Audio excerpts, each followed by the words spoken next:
My heels clicked softly against the marble as I slipped into the back row of the ceremonial courtroom.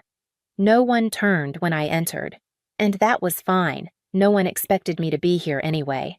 I settled into a seat no one had reserved, folding my hands in my lap, keeping my gaze low. Up front, my parents were impossible to miss. My father's posture was straight, his suit pressed within an inch of perfection. My mother's pearls caught the light each time she tilted her head to whisper to the woman beside her. My younger sister, Corinne, sat between them, radiant with pride as she prepared to take her oath. Every detail was arranged as if for a portrait, the golden child about to be sworn into the Massachusetts bar, the proud parents glowing in reflected success. I caught fragments of their voices. At least one of our children didn't give up, my mother murmured, her lips tight but smiling. My father raised his chin a fraction higher, as if the words themselves polished the family's image. I didn't flinch. I'd heard variations of that phrase for more than a decade, long enough that the sting had dulled into something else, an ache that never quite left, but no longer broke the skin. To them, I was the failure who had walked away from Harvard Medical School, the one who cracked under pressure, the one who couldn't keep up. That narrative had settled like dust in every corner of our family's life, repeated often enough that it became truth to everyone but me. I let them believe it. It was safer that way. Corinne straightened as the judge entered, and the room rose to its feet in unison. The judge's voice carried across the chamber, but my mind drifted, tugged backward by memories that had become all too familiar. I could see the long oak table in our dining room at home, polished so carefully that the chandelier reflected off its surface. Corinne always sat at my father's right hand, her posture immaculate, her smile timed to perfection. I sat a little further down, a shadow at the edge of the family portrait. Corinne's professor said she has the makings of a litigator already, my mother would announce, her pride swelling until it filled the room. Laughter followed, glasses clinked, and all eyes turned toward her, the promise of the Rowan name carried neatly in her hands. Then came the inevitable comparison, a pause just long enough to remind everyone of me. Of course, Celine is still finding her way. A polite chuckle, sometimes a sigh. Once, an uncle leaned across the table with a smirk and said, "Better to quit early than to waste more tuition." My father didn't correct him. He just pressed his lips into a line and refilled his wine. Even the silences carried weight. When Corinne passed her ethics exam, the family toasted with champagne. When I withdrew from Harvard, no one raised a glass. My name became shorthand for disappointment, woven into jokes too sharp to laugh at. I learned to school my face, to butter my roll without trembling fingers, to let their words pass through me as if I were glass. What they never knew, what they were never meant to know, was that the moment I stepped away from their world, another door had opened, one they couldn't imagine. The gavel struck lightly at the front of the room, pulling me back to the present. Corinne rose with confidence, ready to take her oath, while I remained in the shadows, carrying the truth that none of them had ever bothered to ask for. There was a time when my name at Harvard Medical carried weight. First-year anatomy, neurophysiology, pharmacology. I devoured them all. My professors praised my focus. My classmates whispered about my grades. I lived in the library, slept with flashcards under my pillow, convinced that if I kept my head down, I could carve a place for myself in a world where precision meant everything. It unraveled the day I opened the wrong folder. At first, I thought it was a filing mistake, a memo tucked into a research summary that had nothing to do with it. But the numbers didn't lie. A funding stream traced back to a pharmaceutical company, tied neatly to a faculty member's name, and to a grant that had guaranteed one of my classmates a prestigious clerkship. It wasn't just sloppy, it was intentional. I took it to the ethics board, certain I was doing the right thing. Within a week, my access to internal systems was revoked. A professor who once praised my surgical simulations now refused to acknowledge me in the hall. Study partners drifted away, whispering behind their hands. The girl who never faltered was suddenly the cautionary tale. When the call came, it was from an unlisted number. The woman on the other end spoke calmly, her tone professional but not unkind.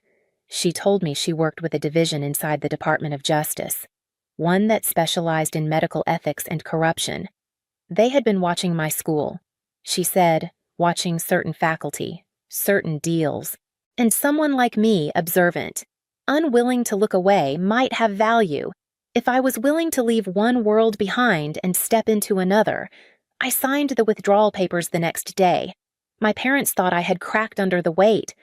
My mother asked if I was pregnant. My father refused to speak to me for weeks. But by then, I was already filling out clearance forms, already memorizing case files, already stepping into a life that required silence. Corinne's oath echoed in the present courtroom. But my mind held another vow, the one I had made in secrecy, to serve justice in the shadows. The day I left Harvard, the story my family told about me hardened into stone. To them, I was the one who cracked under pressure, the daughter who had wasted her potential. They never asked questions after that, never wanted the details. It was easier to fold me into silence, to make me the shadow to Corinne's light. That shadow became my cover. On paper, I was a research assistant drifting between private firms, a dropout who never quite landed. In reality, my days were spent in windowless rooms with sealed files, tracing the invisible veins of money that fed corruption. I sifted through records of clinical trials padded with ghost patients, hospital boards approving experimental drugs in exchange for quiet donations, doctors receiving kickbacks for prescriptions that harmed more than they healed. It wasn't glamorous. Some nights blurred into dawn under fluorescent lights, my eyes raw from hours of reading ledgers. Other days I walked into hospitals under an assumed name, clipboard in hand, smiling like any junior analyst while cataloging violations that could collapse entire systems. Every file I touched had real lives buried inside patients whose trust had been betrayed, whose suffering had been monetized. That weight never left me. But the job demanded stillness.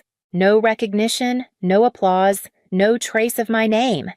If I was successful, the public never knew. Cases closed quietly, indictments sealed, whistleblowers protected by signatures no one would connect to me. I wore anonymity like armor, because exposure meant risk, not just to me, but to the work itself. At Christmas dinners, when relatives asked what I was doing, my father would say, "She's in research now. Nothing to do with law." They nodded, half listening, before turning back to Corinne's latest achievements. I smiled, offered polite answers, and let them look past me. It was safer that way. Years passed in this rhythm. My family's disappointment calcified, but so did my resolve. Silence became both shield and weapon, a way to exist in their world while living fully in another. And so, on the day of Corinne's swearing in, I slipped into the back row unseen, carrying 12 years of secrets in plain sight, until the judge stepped to the podium and met my eyes. The room shifted when Judge Harold Stone stepped forward. His presence carried the same weight it always had: broad shoulders, a voice built for authority, a polished smile that had charmed neighbors and politicians alike. To my family, he was a friend of decades, a man who had dined at our table and raised his glass at holiday toasts. To me, he was the central figure in an ongoing investigation, his name traced across offshore accounts and illicit donations hidden behind shell companies. I sat perfectly still as he adjusted his papers, beginning his remarks with the kind of ease born from habit. He congratulated the candidates, reminded them of the sacred duty of ethics, wove words together with the confidence of a man who believed his image unshakable. My parents watched with pride, my father leaning forward as if these were words he himself could have written. But then Stone's gaze lifted, sweeping across the rows until it landed on me. For a moment, his practiced rhythm faltered. Recognition sparked, quick and sharp, followed by something else: awareness, perhaps even guilt. I held his stare, just long enough to acknowledge what we both knew. before lowering my eyes. The silence stretched longer than it should have. Then, unexpectedly, he cleared his throat and set the papers aside. "Before we proceed," he said, his voice resonant but edged with strain, "I'd like to take a moment to acknowledge someone present today, someone whose integrity reshaped my view of law, though not in the way she may have intended." A ripple of confusion spread through the courtroom. Stone's gaze settled firmly on me. "Thank you, Dr. Celine Rowan." The words struck like a gavel.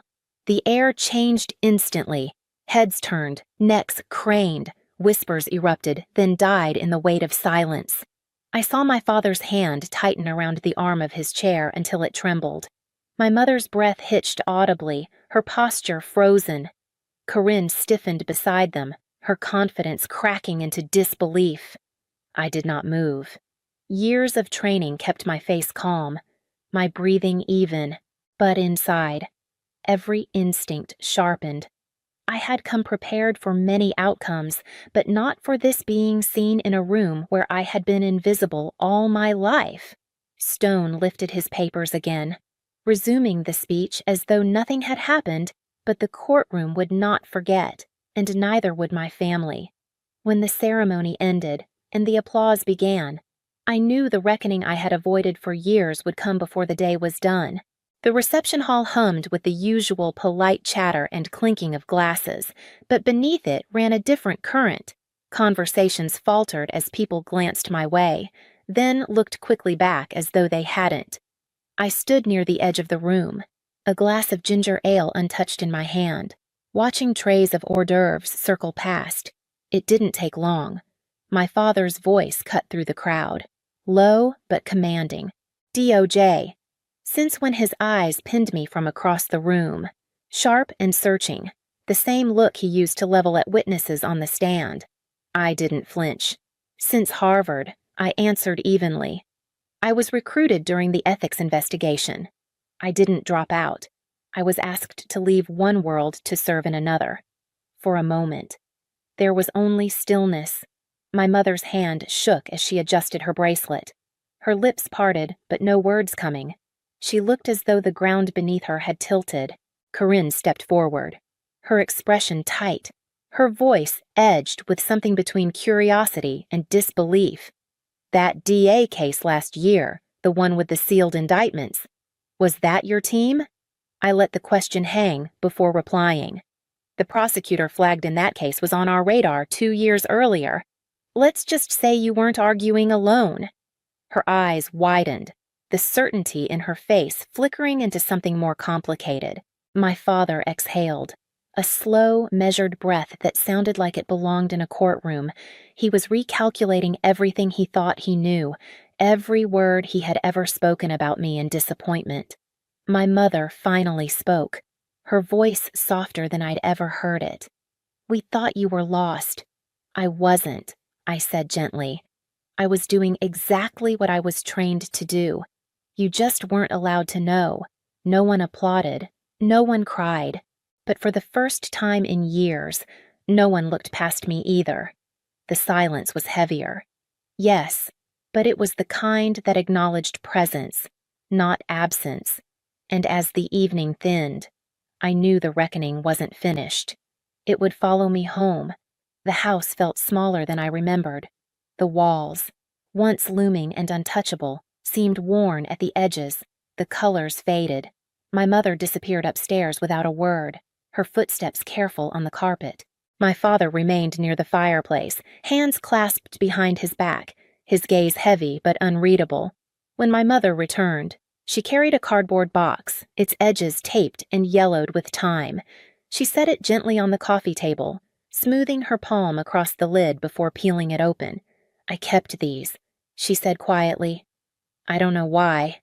I just couldn't throw them away." Inside lay pieces of a life I had been forced to abandon my Harvard ID badge, bent at the corners, a folder of commendations I never showed them, notes from professors about clerkships that never came to pass.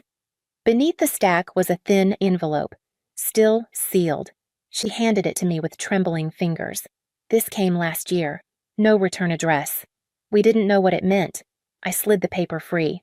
A certificate from the Department of Justice, intentionally vague, recognizing service in matters of national integrity and judicial security, nothing explicit, nothing traceable, but real nonetheless.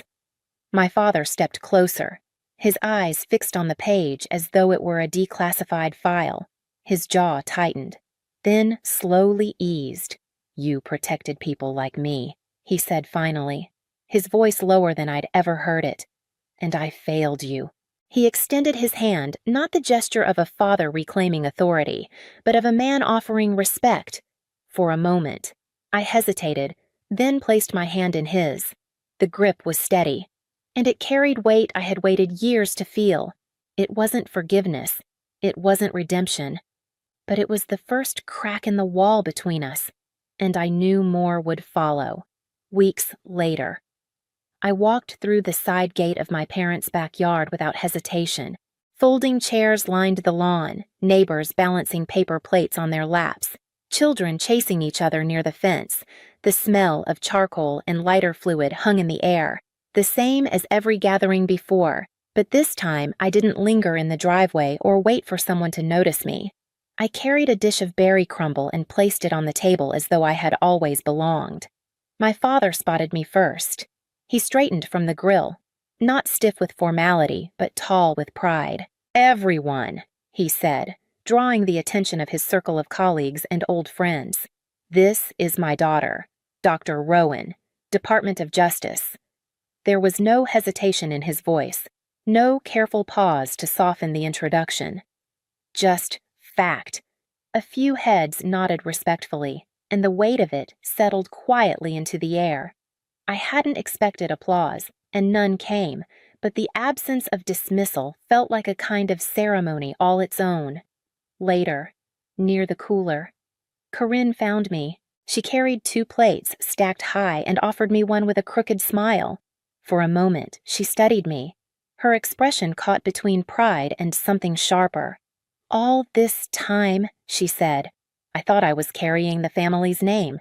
Turns out you were carrying the weight none of us could see." Her tone wasn't bitter, but it wasn't free of envy either. I met her eyes and held them, letting silence answer what words couldn't. She laughed softly, shaking her head, and handed me the plate. The sky darkened into shades of rose as sparklers flickered in the hands of children. For the first time in years, I wasn't outside the circle watching. I was in it, on my own terms, and the night felt different because of it. In the quiet after the gathering, I sat alone on the back porch, the sound of laughter fading into the hum of cicadas. For years, my silence had been mistaken for surrender, my absence written as proof of failure. I let them believe it because the truth was too heavy to explain, and because the work demanded shadows, not spotlights. Now, with my father's words still echoing, "This is my daughter, Dr. Rowan. D.O.J." I understood how easily a single sentence could rewrite years of judgment. Yet, as warming as that recognition felt, I realized I hadn't been waiting for it. My worth had never depended on their applause. It had been measured in the whistleblowers I protected, the patients shielded from fraud, the cases closed without fanfare. Recognition from family was new, fragile, and welcome. But it wasn't the foundation of my life. The true foundation was built in sealed courtrooms, encrypted files, late nights chasing trails that no one would ever connect to my name. That was where justice lived, not in their approval, but in the quiet victories that never touched the headlines. I thought back to the girl I once was, bent over her medical textbooks, believing success was defined by titles and degrees. She would never have imagined that the greatest measure of her life would be invisible to those she loved most. But perhaps invisibility had been its own kind of shield, until now, as the last sparkler fizzled out in the yard. I stood, ready to step back into a life where the applause didn't matter. Only the work did, and I knew the story wasn't finished. Not for me, not for them. I thought back to that first moment in the courtroom, sitting alone in the back row while my family whispered about failure. For so long, I had let their story define me, the daughter who quit, the one who couldn't keep up. I carried that silence like a burden, but it had been my shield, too. Now I understood what those years had really meant. Silence wasn't surrender. It was discipline. It was the space that allowed me to do the work no one else could see. It was the cost of protecting what mattered. When Judge Stone spoke my name, the narrative they had clung to cracked apart for the first time. They saw me not as the girl who disappeared, but as the woman who had chosen to walk a different road. That recognition mattered, but not in the way I once imagined. What mattered was knowing that even in silence, I had never abandoned myself. Dignity doesn't always shout. Sometimes it sits quietly at the edge of a room, waiting for truth to arrive. Sometimes it looks like weakness until the moment it stands and cannot be ignored. I no longer needed to prove my worth to them, or to anyone. The life I built in shadows was enough, and time had spoken for me, because in the end, truth doesn't whisper. It waits, it endures, and when the moment comes, it speaks so clearly no one can look away.